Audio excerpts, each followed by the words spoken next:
What does putting the cart before the horse mean? To do things in the wrong order. People are putting the cart before the horse by making plans on how to spend the money before we even get it. On April 16th, 2025, Mr. Ash MUFAREH gave all who watched his webinar words of wisdom that corrected our thinking about success. We got caught up in trying to speak our world into existence by claiming and acting like we have achieved success. And we wonder why people outside our company thought that we were a bunch of multi-level marketers who are taught to fake it until you make it take it. We were going down a deep rabbit hole and it has caused our beloved CEO and his company trouble. Master MUFAREH said that when he said to dream bigger, he didn't mean to exaggerate or overhype his company. He took the responsibility for getting off course. And before it got to where it could have been catastrophic, he was intuitive and brilliant and wise enough to change the direction of his company. That is what he is doing presently. He said that we are still in Onpassive, but there will be no Onpassive 2.0.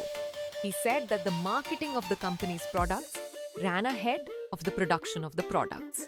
He said that was a mistake and that will never happen again. We were letting the cat out of the bag. What does that mean?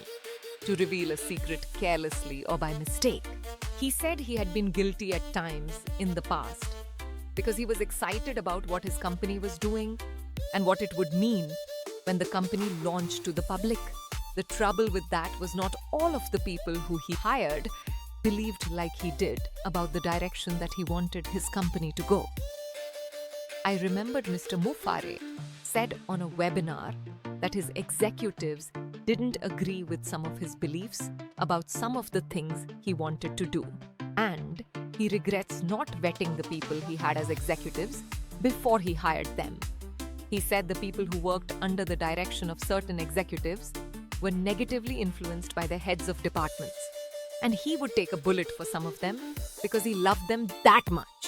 The character of Mr. Ash MUFAREH, an incomparable and loving attitude.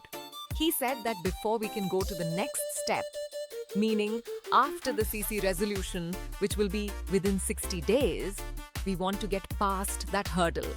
There were other things that he said that made us very happy to be on this monumental journey, but his answer to a question about our products caused me to have goosebumps. Meaning, goosebumps tend to form when you are cold. They also form when you experience a strong emotional feeling, when you hear something out of the extraordinary. What did Mr. MUFAREH say?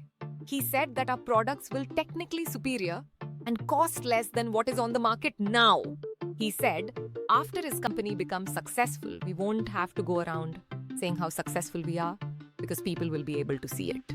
He also said that he will reveal other things to us, but it will be in a more private and secure setting. These are our takeaways from the webinar. What about yours?